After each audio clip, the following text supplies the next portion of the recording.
আসসালামু আলাইকুম ভাই বাপুরা, সবাই কেমন আছেন? ইনশাল্লাহ আপনাদের দোয়া আমিও ভালো আছি। আজ আমি অনেকগুলো কাজ করেছি।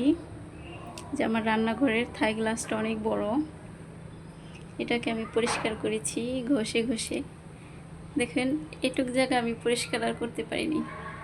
মানে এদিক থেকেও আমার হাত আসে না, আর এই দিক থেকেও আমার হাত আসে না, কারণ আমার হাতগুলো ছোট ছোট, তো তাই।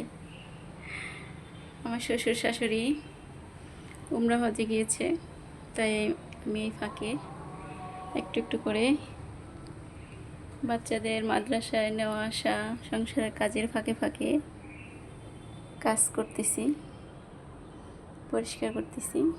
আজ আমি রান্নাঘরটা পরিষ্কার করে নিলাম।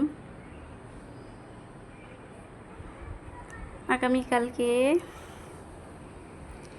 আল্লাহ সুস্থ রাখলে নিয়াত করেছি, আগামীকালকে আমি আবার আমার সামনের এই থাইটা পরিষ্কার করে নেব।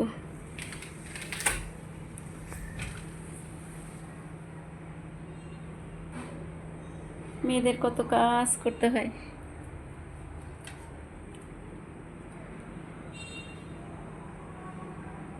থাইটাও ময়লা হয়ে গেছে।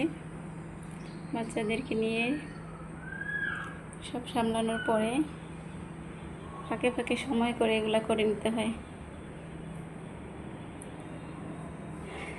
আল্লাহ বাঁচাইলে কালকে আমি এটা করব। সবাই আমার জন্য দোয়া করেন, আমি যেন বেঁচে থাকি।